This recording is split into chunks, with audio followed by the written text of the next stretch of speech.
굿모닝 베델 가족 여러분, 지난 1년여 동안 코로나 숲을 뚫고 가는 로드맵 히브리서 강해 시리즈를 통해서 저는 참 개인적으로 많은 은혜가 있었습니다. 특별히 코로나 숲을 뚫고 가는 지난 1년 동안 우리 사랑하는 베델 성도님들과 마치 밤길에 앞이 캄캄한 그 길을 말씀의 등불을 켜고 길을 찾아가듯 한 이 코로나 숲을 뚫고 가는 지난 1년 동안 히브리서 말씀은 우리들에게 진정 우리의 발의 등이요 내 길의 빛이 되었던 말씀이었습니다. 다시 한번 하나님께서 우리와 함께 말씀으로 인도해 주셨던 것을 감사하고 영광을 올려드립니다. 오늘 함께 부를 찬송은 357장 세상의 헛된 신을 버리고입니다. 다 함께 2절을 찬송하겠습니다.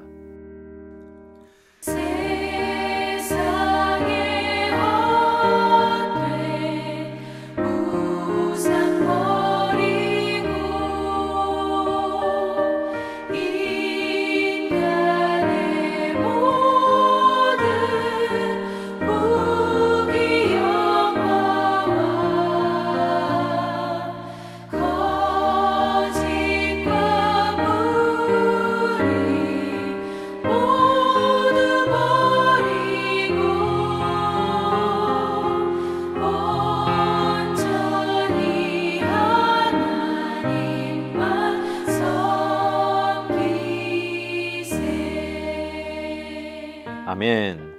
오늘 묵상할 말씀은 출애굽기 8장 16절에서 32절까지입니다. 제가 24절까지 봉독합니다. 여호와께서 모세에게 이르시되 아론에게 명령하기를 네 지팡이를 들어 땅에 티끌을 치라. 그것이 애굽 온 땅에서 이가 되리라. 그들이 그대로 행할세. 아론이 지팡이를 잡고 손을 들어 땅에 티끌을 치매 애굽 온 땅에 티끌이 다 이가 되어 사람과 가축에 오르니 요술사들도 자기 요술로 그와 같이 행하여 이를 생기게 하려 하였으나 못하였고 이가 사람과 가축에게 생긴지라. 요술사가 바로에게 말하되 이는 하나님의 권능이니이다 하였으나 바로의 마음이 완악하게 되어 그들의 말을 듣지 아니하였으니 여호와의 말씀과 같더라. 여호와께서 모세에게 이르시되 아침에 일찍이 일어나 바로 앞에 서라. 그가 물 있는 곳으로 나오리니 그에게 이르기를 여호와께서 이와 같이 말씀하시기를 내 백성을 보내라. 그러면 그들이 나를 섬길 것이니라. 네가 만일 내 백성을 보내지 아니하면 내가 너와 네 신하와 네 백성과 네 집들의 파리떼를 보내리니 애굽 사람의 집집에 파리떼가 가득할 것이며 그들이 사는 땅에도 그러하리라. 그날에 나는 내 백성이 거주하는 고센 땅을 구별하여 그곳에는 파리가 없게 하리니 이로 말미암아 이 땅에서 내가 여호와인 줄을 네가 알게 될 것이라. 내가 내 백성과 네 백성 사이를 구별하리니 내일 이 표징이 있으리라 하셨다 하라 하시고 여호와께서 그와 같이 하시니 무수한 파리가 바로의 궁과 그의 신하의 집과 애굽 온 땅에 이르니 파리로 말미암아 그 땅이 황폐하였더라. 아멘.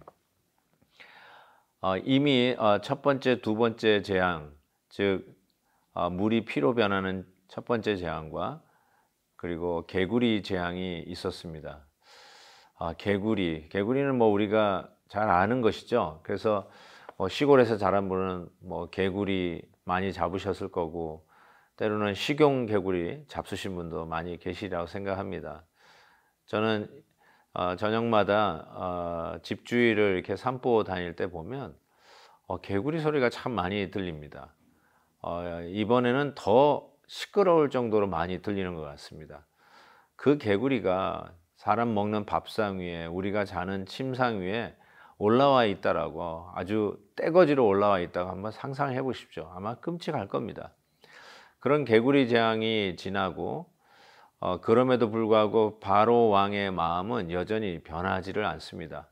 더 완악해지고 더 견고해지고 더 어쩌면 악해져서 이스라엘 백성들을 보내지 아니하고 더 버티는 이 모습을 보게 되는데 드디어 이 재앙과 파리 재앙이 오늘 본문에 나타납니다. 이 이는 글쎄요, 잘 모르시는 분도 있을 거고 보지 못한 분도 많이 계실 것 같은데, 옛날 비포장 도로를 다녔을 때 얼마나 먼지들이 많이 났을까 싶습니다. 뭐 양떼를 몰고 갈 때 그 펄펄거리는 먼지들, 또 말을 타고 다닐 때 그 이는 먼지들, 그런 생각을 해보는데, 그 먼지들이 전부 다 이로 변해서 우리 사람들과 가축에게 그 이가 올라와서 막 피를 빤다고 한번 상상을 해 보십시오. 끔찍한 일 아닙니까? 아마 애굽 사람들에게는 그들이 늘 걱정했던 모래 폭풍과 같은 그런 끔찍한 먼지들이 전부 다 이가 되어서 다가온다고 생각하면, 이게 정말 그들에게서는 견딜 수 없는 재앙이 아니었을까 싶습니다. 마치 지팡이를 흉내내어서 자기네들도 지팡이 나무를 뱀으로 바뀌었던 그 요술쟁이들이 이번에도 한번 해보려고 했지만 이 재앙은 흉내낼 수 없었습니다. 그래서 그들도 하는 말이, 이거는 틀림없이 저 이스라엘 백성들이 믿는 여호와 하나님으로부터 온 재앙이 틀림이 없습니다라고 인정을 하지만, 바로 왕의 마음은 여전히 완악한 것을 보게 됩니다. 그러자 파리 재앙이 오게 됩니다. 파리 재앙. 냄새나는 더러운 그 물질에 닫아붙는 그 파리들, 특별히 음식 썩는 곳에 몰리는 이 파리들. 그래서 파리가 모인다는 그 자체는 뭐 보는 것도 끔찍하겠지만 벌써 그 주위가, 환경이 썩어 있다라고 하는 반증이 되기도 합니다. 한번 어떤 선교지에 갔다가 그 야외 시장에 좀 먹을 것을 사려고 들린 적이 있습니다. 그런데 한 걸 보니까 아주 새카만 거예요. 이게 뭔가 봤더니, 새카매서 손을 대려고 했더니 갑자기 하얘지는 겁니다. 까맣게 모여들었던 파리가 제가 잡으려고 하니까 다 날아가면서 하얘진 생선이었습니다. 이 생선이 얼마나 냄새가 많이 나겠습니까? 완전히 냄새 나는 그 생선에 파리들이 까맣게 앉아있는 모습, 지금 생각해도 아주 끔찍하기 그지없습니다. 그와 같은 이 파리가 사람들 사는 사이에 아주 빽빽하게 모여있고 밥을 먹을 수가 없었을 것이고요. 뭐 잠을 자는 거는 고사하고 집안에 수많은 악취들로, 이 파리떼가 들끓는 냄새들로 아마 가득했을 거라고 상상해 봅니다. 이와 같은 재앙 속에서 그들은 무엇을 깨닫게 되느냐? 이 재앙이나 파리 재앙은 고센 땅, 즉 이스라엘 백성들이 사는 곳에는 이 재앙이 임하지 않는 것입니다. 그러면서 오늘 말씀이 그렇게 이야기하죠. 21절입니다. 네가 만일 내 백성을 보내지 아니하면 내가 너와 내 신하와 내 백성과 내 집들의 파리떼를 보내리니 애굽 사람의 집집에 파리떼가 가득할 것이요 그들이 사는 땅에도 그러하리라. 22절. 그날에 나는 내 백성이 거주하는 고센 땅을 구별하여 그곳에는 파리가 없게 하리니 이로 말미암아 이 땅에서 내가 여호와인 줄 내가 알게 될 것이다. 구별이라고 하는 말에서 나온 우리가 잘 쓰는 단어가 거룩입니다. 우리 성도들은 이 땅에서 거룩하게 살아야 된다. 믿음을 지키면서 살아가는 성도들이 거룩한 성도라고 이야기하죠. 그래서 누가 보더라도 이 세상과 구별되는 자인 것을 보게 됩니다. 차별하는 것이 아니라 구별된 삶. 이 세상은 냄새나서 파리떼가 들끓는다 할지라도 파리떼가 들끓지 않는 정결한 삶, 썩지 않은 삶, 하나님 앞에 믿음으로 나아가는 삶, 이것이야말로 우리 하나님께서 기뻐하시는 거룩한 삶이 아니겠습니까? 이때는 하나님께서 재앙으로 당신의 백성과 애굽 백성을 구별을 했습니다. 요즘은 어떻게 구별할 거라고 생각하십니까? 여러분의 말, 언어, 태도, 그리고 여러분들의 가치관, 무엇을 위해서 사느냐, 이런 것들이 아마 이 세상과 구별하는 거룩의 모습이 아닐까 싶습니다. 사랑하는 성도 여러분, 우리는 구별된 자인 것을 기억하십시다.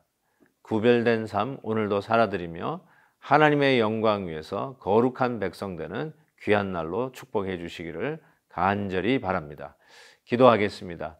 사랑의 하나님 아버지, 이스라엘 백성들을 보내기 싫어하는 이 완악한 바로의 마음과 아울러서 이 일을 통해서도 여호와 하나님됨을 알게 하며 당신의 백성들을 참으로 구별하시며 아끼시며 사랑하시는 하나님의 마음 또한 배우게 됨을 감사합니다.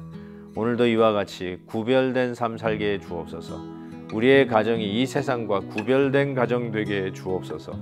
우리의 일터와 우리의 현장이 이 세상에서 수많은 술수와 권모로 참 어지러워지는 이 썩어진 세상에서 우리 사랑하는 성도들의 삶의 영역에서는 하나님의 향기 날리는 구별된 삶 사는 저희들 되게 해 주옵소서. 감사와 영광을 주께 올려드리며 예수님의 이름으로 기도하옵나이다. 아멘. 내일도 뵙겠습니다.